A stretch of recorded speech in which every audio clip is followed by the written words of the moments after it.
Semangat pagi buat anak-anak kami sekalian. Salam bertemu kembali, salam sejahtera. Hari ini kita lanjutkan pelajaran biologi, yaitu tentang klasifikasi jamur.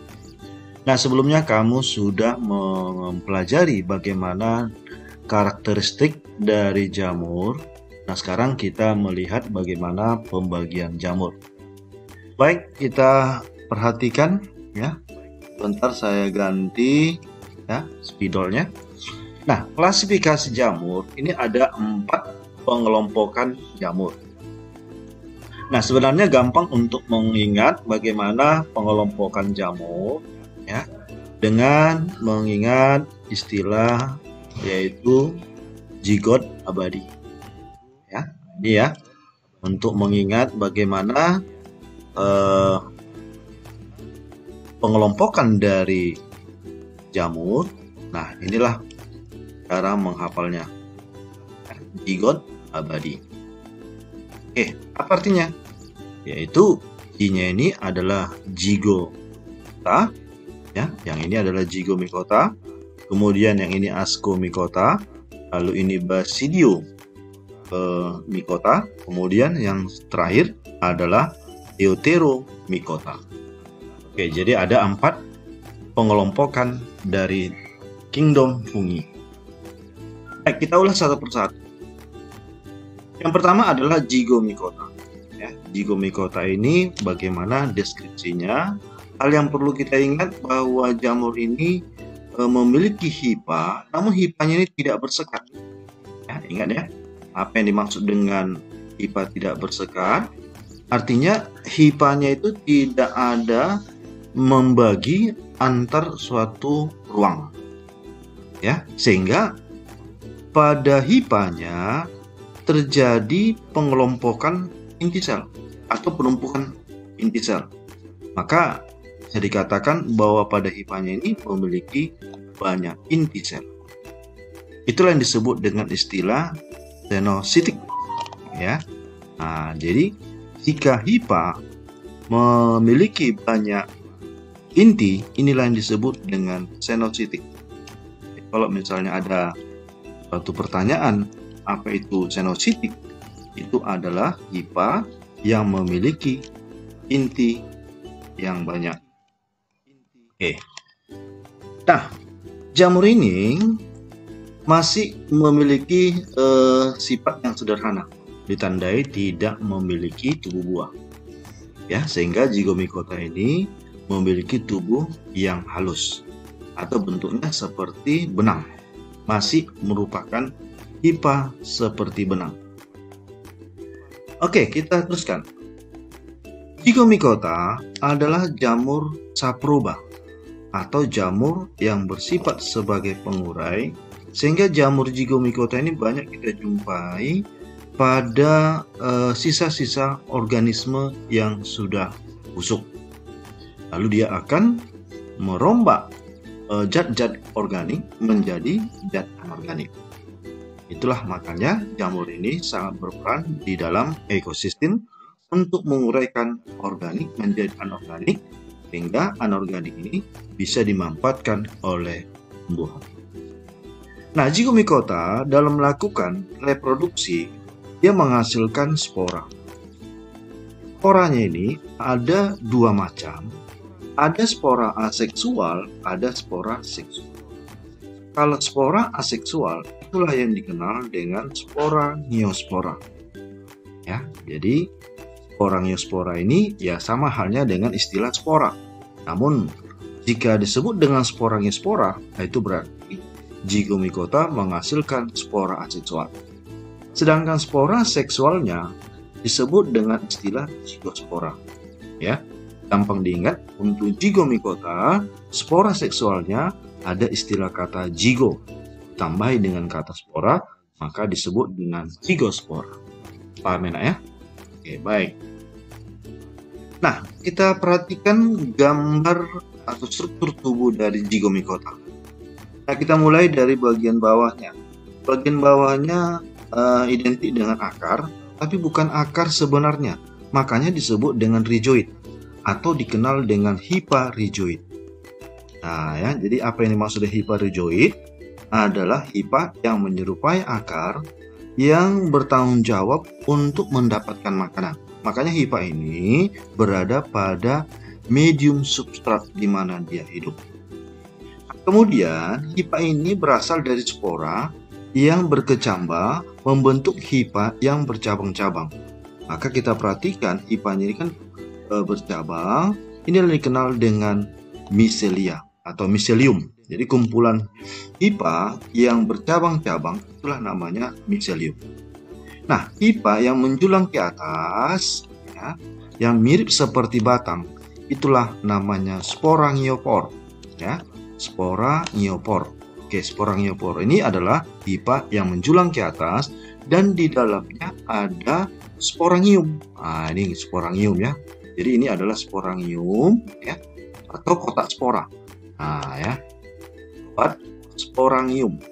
Nah ini ya, sporangium ini disebut juga dengan istilah kotak spora. Nah, apa fungsi dari sporangium? Fungsi sporangium itu adalah untuk menghasilkan spora. Nah, nih di dalam sporangium terdapat spora. Iya, baik. Nah, ketika pada waktunya maka spora ini atau kotak spora pecah ya oleh kondisi lingkungan yang kering, maka dia akan menyebarkan sporanya dan spora ini akan jatuh ke tempat yang sesuai, dia akan berkecambah ya, membentuk individu baru lagi.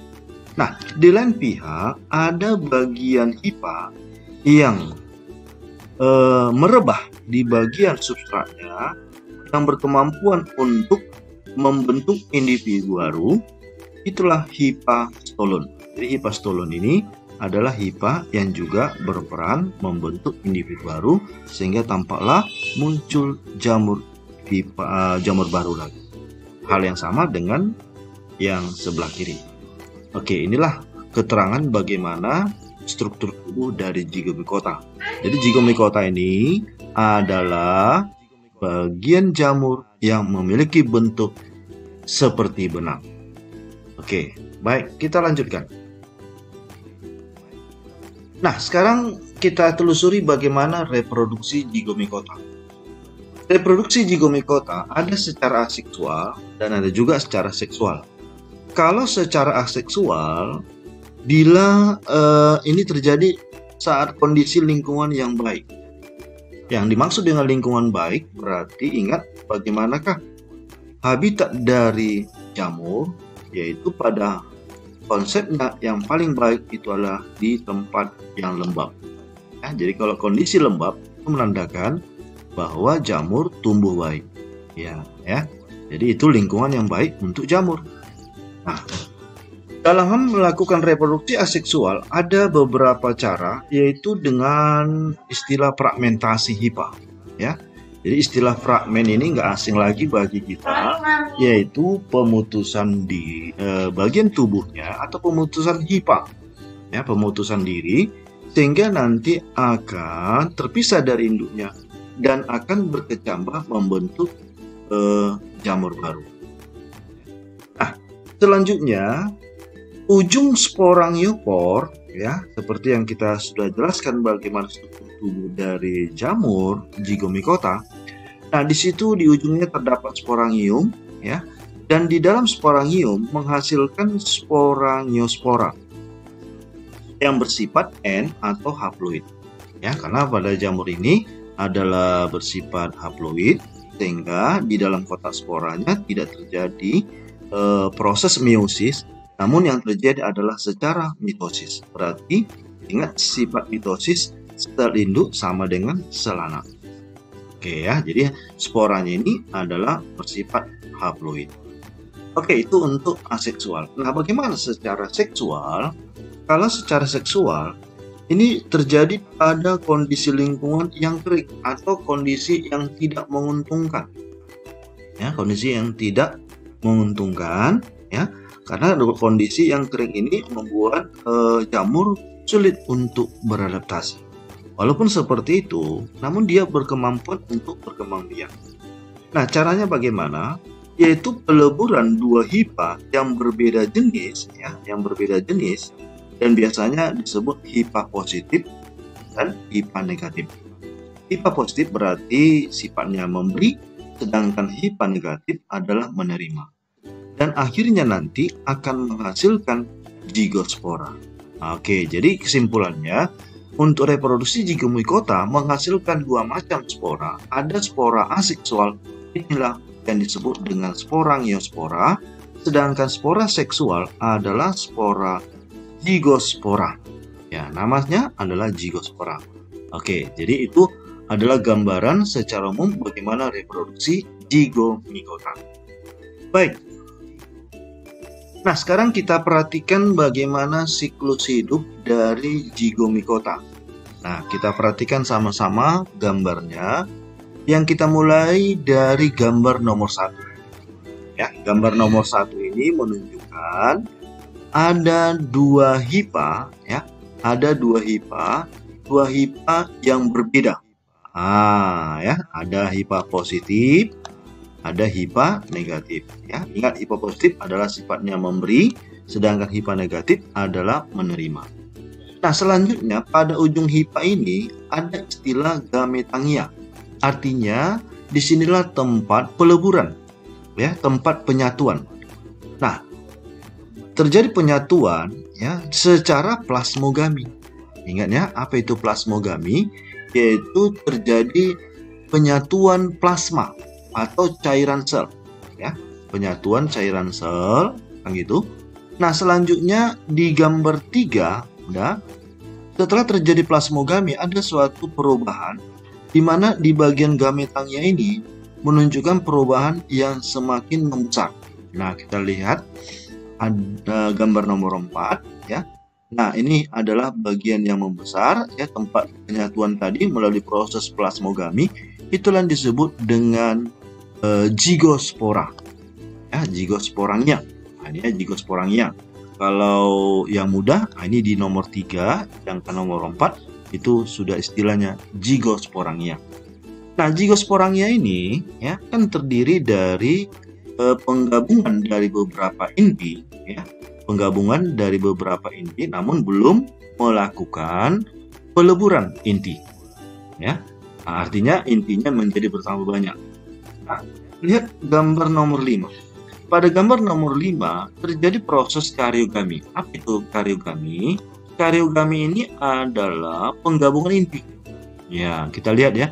Di nomor 4 ini kan banyak intinya. Nah, setelah kariogami menjadi berkurang intinya. Artinya bahwa intinya itu sudah menyatu. Makanya disebut intinya adalah inti diploid. Nah, jadi inti di sini sudah diploid. Udah ya. Nah, lantas di nomor 6 terjadi proses meiosis. Ingat, meiosis. Kalau dibilang meiosis berarti ada perubahan sifat kromosom yang induknya 2N menjadi N, ya. Oke. Nah, kita lihat di gambar nomor 6, ya. Terjadi pembentukan HIPA atau berkecambah, ya, berkecambah yang menjulang ke atas. Nah, di atasnya ini terdapat sporangium, ya. Dan lantas sudah mengalami meiosis tadi, maka spora yang dihasilkan adalah spora yang bersifat haploid. Nah, jadi spora di sini sudah bersifat haploid. Kenapa? Karena sudah ada proses meiosis, ya. Nah, selanjutnya setelah spora ini berhamburan, maka jika kita teruskan nomor 8, maka spora ini akan kembali berkecambah dan membentuk HIPA yang bercabang. Itulah yang disebut dengan micelia atau micelium. Dan kembali lagi melakukan reproduksi secara seksual. Nah, inilah reproduksi seksualnya. Nah, bagaimana reproduksi aseksualnya? Berarti dari gambar nomor 7, ya, spora ini yang sudah berhamburan akan berkecambah. Nah, lihat perubahannya, berkecambah kemari, ya. Nah, inilah micelium itu. Dan selanjutnya micelium ini akan langsung membentuk individu baru, ya, membentuk individu baru. Ya. Nah, kemudian di bagian ujung dari HIPA-nya yang menjulang ke atas terbentuk kembali kotak sporanya atau sporangia dan kembali lagi menghasilkan spora. Nah, inilah suatu gambaran bagaimana siklus hidup dari kelompok zigomikota. Yang kita ambil adalah Rhizopus oryzae. Nah, ini adalah salah satu contoh dari Zygomicota, yaitu Rhizopus oryzae. Ya, oke. Nah, jadi sudah paham bagaimana reproduksi aseksualnya dan reproduksi aseksual dan seksual. Ya, baik. Nah, selanjutnya untuk bisa lebih memahami bagaimana siklus hidup dari Zygomicota ini, maka ada baiknya kita lihat dulu bagaimana video tentang reproduksi Zygomicota ini. Ya, sekarang kita saksikan sama-sama.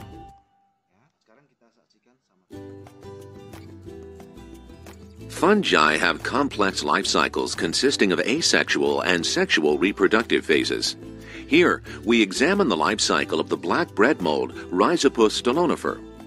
The black speckles that Rhizopus produces on bread are capsules called sporangia that the fungus produces through asexual reproduction.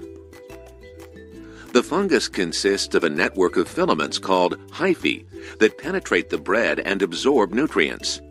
During asexual reproduction, spore-filled sporangia develop at the tops of stalk-like hyphae. The sporangia and hyphae are haploid. Sporangia break open and their haploid spores disseminate. Spores travel by air to other locations and may land on suitable food sources, such as a flaky croissant. A spore germinates and sends an elongated hypha into the croissant to absorb nutrients. As it develops, the new haploid fungus can produce more sporangia, initiating additional cycles of asexual reproduction. In addition to asexual reproduction, the fungus may initiate sexual reproduction. Although Rhizopus does not have two distinct sexes, it does have two distinct mating types, designated plus and minus. They reproduce sexually when adjacent hyphae of the two types release pheromones. The pheromones trigger the hyphae to grow side branches. Note that Rhizopus generally lacks cross walls between its nuclei, and most nuclei share a common cytoplasm. As the side branches grow, nuclei stream in. A cross wall forms near the end of each branch, isolating several haploid nuclei at the ends. The nuclei are now isolated in sexual structures called gametangia. These gametangia fuse, and the nuclei inside pair up. The pairs of nuclei eventually fuse as well, and the entire multinucleate structure becomes a zygosporangium. The zygosporangium develops a thick, tough wall and can remain dormant for months. The diploid nuclei within the zygosporangium then undergo meiosis, and a sporangium sprouts. The sporangium contains the products of meiosis, haploid nuclei that are incorporated into spores. When the sporangium opens, these spores will disperse and germinate to form the next generation of haploid hyphae.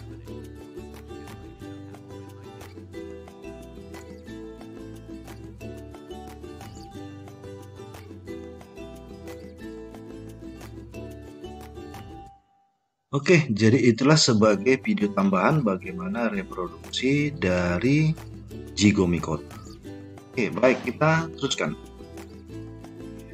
Nah, bagaimanakah contoh-contoh dari kelompok Zygomicota? Ya, ini ada beberapa contoh yang disebut dengan Rhizopus stolonifer. Ya, Rhizopus stolonifer ini berada pada roti yang menyebabkan roti basi, ya, sehingga dikenal dengan jamur roti. Itu ada spesiesnya namanya Musor mucedo. Nah, Musor mucedo ini adalah jenis jamur yang menguraikan kotoran, ya. Jadi kalau kita perhatikan kotoran itu dalam waktu lama, maka kotoran itu akan tampak seperti berbulu, ya, pipa. Nah, itu artinya kotoran itu sedang diuraikan oleh jamur jenis Musor mucedo. Nah, hal yang sama pada Pilobolus, juga hal yang sama menguraikan kotoran, yaitu kotoran hewan. Ya, jadi biasanya Pilobolus ini menguraikan kotoran hewan. Oke, nah sekarang kita lihat gambarnya. Inilah jamur roti atau Rhizopus stolonifer. Jika roti ini kita biarkan dalam waktu lama, maka akan tampak warna roti berubah warna. Memang kita lihat berupa hanya warna yang berbeda, Namun kalau kita lihat di bawah mikroskop akan tampak hipanya. Ya, pada kasat mata tidak nampak hipanya, itu menandakan jamur Zygomicota ini masih jamur yang sederhana atau jamur yang bentuknya seperti benang yang ukurannya masih kecil. Nah, kemudian kita lihat gambar yaitu Musor musedo. Inilah jamur yang berada pada kotoran. Ya. Nah, sedangkan gambar di sebelahnya inilah namanya Pilobolus yang juga terdapat pada kotoran yang berperan menguraikan sisa-sisa organisme, sisa-sisa kotoran hewan. Oke, nah itulah untuk kelompok dari Zygomicota. Nah, selanjutnya masuk kita ke klasifikasi dari Ascomycota. Ya, divisi dari Ascomycota. Ascomycota adalah jamur yang sudah memiliki tingkat hidup yang lebih tinggi dibandingkan Zygomicota.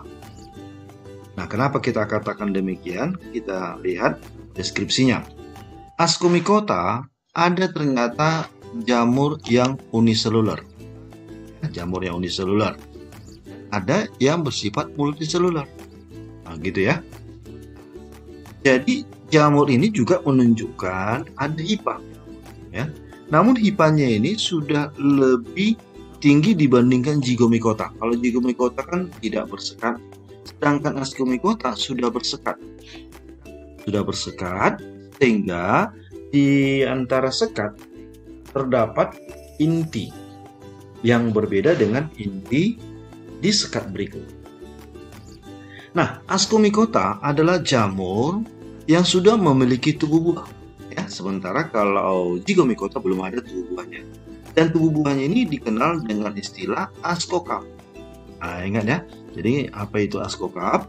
Adalah tubuh buah dari kelompok Ascomycota. Nah, ascocap ini ada yang bentuknya seperti botol, ya. Ada bentuknya seperti bola, dan bahkan ada bentuknya seperti mangkuk. Ya, nanti kita lihat bagaimana contoh-contoh dari Ascomycota. Ya, baik. Jamur ini juga hal yang sama dengan jamur yang lain, bertindak sebagai pengurai sisa tumbuhan mati yang berada di dalam tanah. Ya, menguraikan zat-zat organik menjadi zat anorganik. Nah, untuk jamur Ascomycota yang uniseluler, ya, nah ini biasanya dikenal dengan ragi. Ya, ragi ya.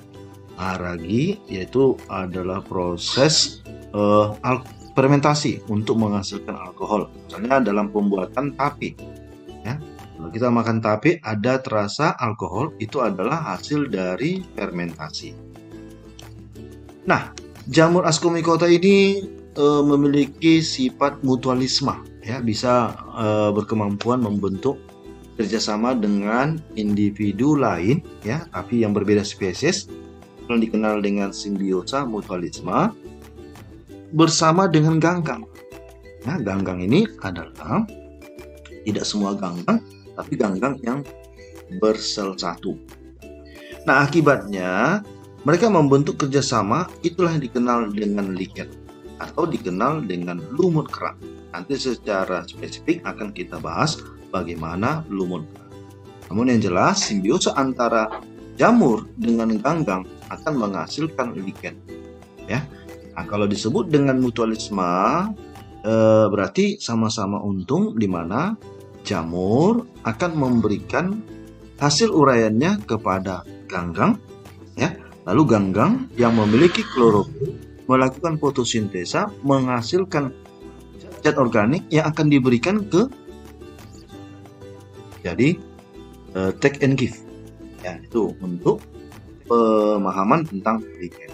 Ya, oke, baik. Nah, sekarang kita lihat struktur tubuh dari Ascomycota. Ya, jadi hal yang sama juga bentuk tubuhnya seperti benang atau hipa. Namun kita lihat hipa yang berada pada media itulah dikenal dengan hipa substrat. Nah, ini ya, yang bertanggung jawab untuk mendapatkan makanan. Kemudian ada hipa yang menjulang ke atas. Nah, ini adalah hipa yang menjulang ke atas. Nah, ini adalah dikenal dengan aerial hifa. Ya, adalah hifa yang menjulang ke udara. Dan kemudian ada yang membentuk tangkai, ya, itu namanya konidiopor. Ini ya, ini adalah konidiopor. Oke, ya. Nah, selanjutnya ke atas ke kanan itu juga konidiopor. Ini ya. Jadi konidiopor itu banyak, ya, yang tujuannya adalah membentuk kotak spora. Nah, di bagian ujung konidiopor, ya, konidiopor ada namanya sterigma yang bertanggung jawab dalam menghasilkan konidia. Jadi apa itu konidia? Konidia itu dikenal juga dengan istilah spora. Jadi konidia itu sama dengan spora, namun spora yang dihasilkan kelompok Ascomycota. Itulah konidia. Oke, jadi sudah kita pahami bagaimana struktur tubuh dari Ascomycota. Oke, kita lanjutkan. Nah, sekarang kita lihat bagaimana reproduksi Ascomycota. Reproduksi Ascomycota ada secara seksual, ya, ada juga secara seksual. Nah, kita lihat perbedaannya. Kalau aseksual itu adalah pembelahan sel, ya, atau pelepasan tunas. Ya, pembelahan sel atau pelepasan tunas ini umumnya dilakukan Ascomycota yang bersel satu. Coba, kira-kira apa contoh jamur Ascomycota yang uniselular? Itulah Saccharomyces cerevisiae. Ya, dia adalah jamur bersel satu dan berkemampuan melakukan pembelahan sel atau pelepasan tunas. Lalu ada juga jamur Ascomycota ini melakukan fragmentasi. Ingat tadi sudah saya terangkan apa itu fragmentasi, yaitu pemutusan bagian tubuhnya, tepatnya bagian hifa, dan putusannya itu membentuk individu baru. Nah, pada hifa yang menjulang ke atas ada suatu penghasil dari spora, itu namanya conidium, yang produk sporanya dikenal dengan conidiospora atau dikenal dengan conidia. Ingat ya, jadi conidia ini sama dengan conidiospora, itulah produknya, itulah sporanya. Di mana terbentuk? Itulah di dalam conidium. Jadi bedakan ya, apa itu conidium, apa itu conidia. Conidia adalah produknya atau sporanya, sedangkan conidium tempat penghasil conidianya atau tempat penghasil spora. Jadi ingat perbedaannya. Oke. Lalu bagaimana secara seksual? Kalau secara seksualnya adalah dengan cara konjugasi atau penggabungan dua sel haploid yang berbeda yang menghasilkan zigot. Ya, konjugasi itu artinya tidak memiliki gamet jantan maupun gamet betina yang akan melakukan proses penggabungan dua sel haploid yang berbeda yang menghasilkan yang namanya zigot. Nah, zigot ini akan memiliki sifat yang kromosomnya adalah 2N yang bersifat diploid. Nah, zigot ini akan membentuk askus. Askus inilah yang bentuknya seperti, ada bentuknya kayak botol, ada bentuknya kayak mangkuk, ya. Nah, di dalam askus ini, ya, inti dalam askus akan mengalami proses meiosis. Nah, meiosis inilah yang disebut dengan perubahan kromosom dari 2N menjadi N sehingga menghasilkan 4 ascospora. 4 ascospora ini yang bersifat haploid yang siap untuk berhamburan atau memencar menghasilkan individu baru. Nah, jadi dengan demikian sudah nampak perbedaan bagaimana Ascomycota yang berkembang biak secara aseksual dan secara seksual. Ini kesimpulannya, kalau spora seksual namanya adalah conidia, nah ini tadi ya. Sedangkan spora seksual itulah yang disebut dengan ascospora. Ya, jadi sudah nampak perbedaan jenis sporanya. Ya, oke. Baik, selanjutnya kita lihat gambar berikut. Nah, gambar ini adalah khusus pada jamur yang bersel satu. Itulah yang dikenal dengan jamur uniseluler, ya. Di mana kita perhatikan di sebelah kiri, ya, di sebelah kiri adalah proses konjugasi. Nah, kita perhatikan. Ini adalah individu yang bersel satu yang berupaya untuk menghasilkan tunas. Nah, jadi intinya membelah dan selanjutnya menghasilkan dua sel. Nah, dua sel ini bersifat diploid atau 2N. Nah, jika kita ambil salah satu dari individu ini, maka inti sel ini melakukan proses meiosis. Nah, ini adalah meiosis ya. Nah, makanya tampak dari satu inti menjadi 4 inti. Nah, inilah dia. Ada 4 inti yang bersifat haploid. Oke. Nah, lantas sel ini membesar, itulah yang disebut dengan askus. Nah, inilah askusnya. Nah, jadi ini yang bentuknya besar ini adalah askus. Kemudian inti yang di dalam sel ini akan membesar. Nah, oke. Nah, kemudian akan menghasilkan askuspora.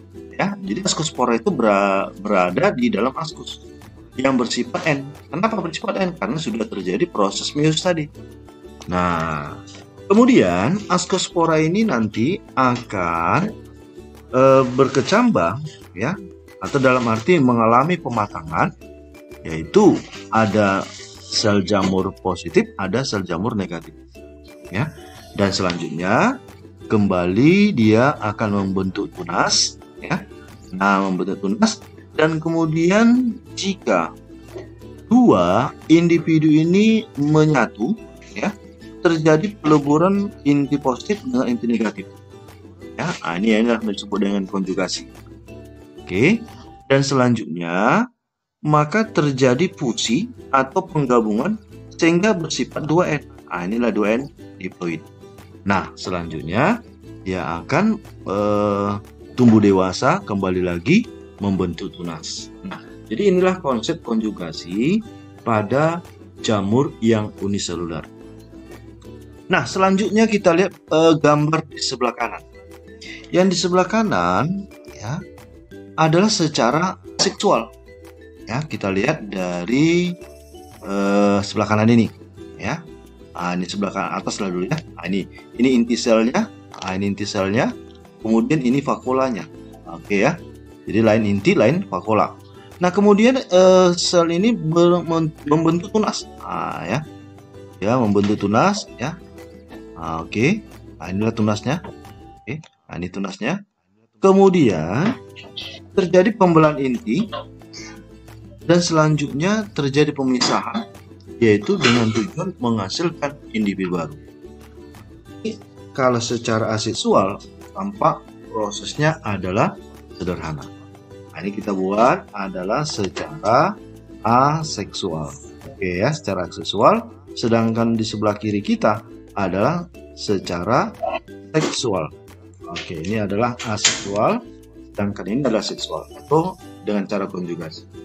Oke, jadi itulah untuk siklus hidup dari Ascomycota yang bersel satu. Nah, kita lihat untuk Ascomycota secara seksual dan aseksual yang multiseluler. Ya, kita lihat gambar ini. Kita mulai dari nomor 1. Ya. Nah, nomor 1 ini menunjukkan dua hifa yang berbeda, hingga disebut dengan hifa positif. Ini hifa positif, ini hifa negatif. Nah, pada hifa ini ada ascogonium dan ada antheridium. Ya, nah ini ya, lihat ya, ada antheridium, ada ascogonium. Jadi yang bersifat antheridium itu sifatnya adalah memberi, atau bisa dikatakan identik kayak jantannya. sedangkan ascogonium identik seperti betinanya. Nah, lalu kita perhatikan gambar nomor 2. Pada gambar nomor 2, ya, ini ascogoniumnya, ini adalah antheridiumnya. Nah, ascogonium antheridium menjadi berhubungan, ya, oleh adanya trikogin. Nah, ini ya, apa itu trikogin? Adalah suatu penjuluran yang menghubungkan antheridium dengan ascogonium. Maka bisa kita bayangkan apa yang terjadi? Terjadi penggabungan plasma. Ya, jadi penggabungan plasma atau bisa juga dikatakan plasmogami. Nah, lama-kelamaan nanti dia akan membentuk hifa, ya. Hifa ini akan bercabang membentuk tubuh buah, itulah yang dikenal dengan ascocarp. Ya, itulah dikenal dengan ascocarp. Oke. Ascocarp ini terdiri dari hifa dikariotik. Kenapa dikariotik? Ingat ya, dikariotik ini adalah memiliki 2 inti. Ya, di 2 kario adalah inti, memiliki 2 inti. Nah, hifanya ini yang bersekat memiliki masing-masing 2 inti. Kenapa 2 inti? Karena sudah bergabung. Nah, ini kan ada suatu penghubung namanya trikogin. Oke ya.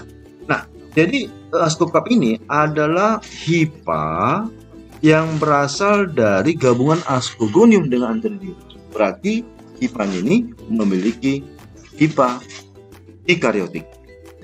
Nah, lalu jika kita zoom salah satu dari bagian tubuhnya, yaitu ascus. Nah, biasanya ascus ini berada bagian dalam yang tubuh buahnya nih ya, yang bentuknya seperti mangkuk. Nah, di sini banyak kita jumpai ascus. Dan ingat, ascus ini dikariotik ya, memiliki 2 inti. Nah, kemudian lihat nomor 5. Nah, hifa dikariotik ini mengalami penggabungan inti. Makanya dikenal dengan ascus diploid. Nah, jadi ascus diploid itu berarti intinya sudah melebur. Yang semulanya 2 menjadi 1. Ya, 2N. Dan selanjutnya mengalami proses pembelahan meiosis, tampak di gambar nomor 6 ya. Ya, jumlahnya menjadi 4 inti ya. Dan kemudian di dalam ascus ini intinya ini mengalami pembelahan secara mitosis. Sehingga kita bisa bayangkan yang semulanya ada 4, karena mitosis maka jumlah inti di dalam ascusnya ini ada 8 ya, karena masing-masing membelah menjadi 2. Nah, inilah ascus yang berisi ascospora yang bersifat N. Kenapa N? Karena sudah ada proses meiosis. Nah, ini ya, sudah ada meiosis di ascus. Oke, udah. Nah, kemudian ascospora ini kan di dalam tubuh buahnya nih, ya. Nah, jadi ascospora itu ya mirip seperti kayak apa kita bilang ya, seperti bagian tubuhnya yang menonjol-menonjol, bentuknya seperti mangkuk, ya. Dan kemudian pecah ascusnya menghasilkan ascospora. Lalu ascospora ini berkecambah menjadi hifa baru dan bercabang, itulah namanya miselium. Nah, ini miselium ya. Dan kemudian miselium ini nanti akan hal yang sama seperti gambar nomor 1, kembali mengalami reproduksi seksual. Nah, ini sudah jelas ya bagaimana reproduksi seksual ya. Lalu bagaimana aseksualnya? Nah, jadi ketika miselium ini sudah berkecambah membentuk miselium. Nah, perhatikan di sebelah kiri atau gambar nomor 10. Nah, kita perhatikan di sini sporanya ya, sporanya. Nah, dia nanti akan terbentuk ya, dan selanjutnya akan berkecambah. Ya, ini ya, dari sini menghasilkan spora dan kemudian berkecambah menjadi miselium baru, lalu kembali membentuk hifa yang siap untuk mengalami reproduksi aseksual atau bisa juga mengalami reproduksi seksual. Nah, jadi dari gambar ini merupakan gabungan reproduksi aseksual dengan reproduksi. Oke, sudah paham ya bagaimana perkembangbiakan ascomycota. Oke, baik, kita lanjutkan lagi. Nah, Jadi di sini untuk lebih jelasnya kita perhatikan bagaimana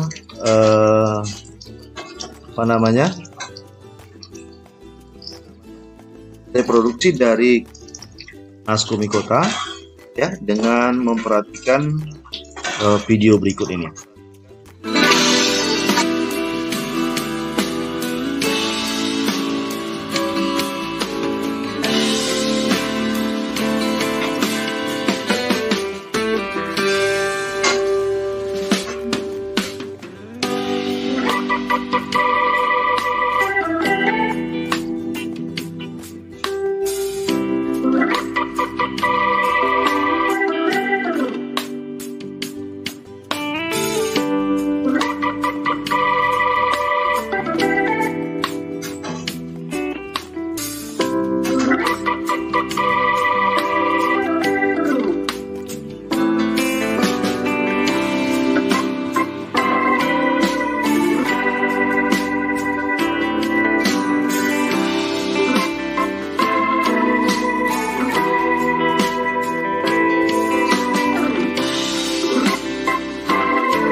Oke, jadi seperti itulah video tambahan mengenai reproduksi dari kelompok Ascomycota.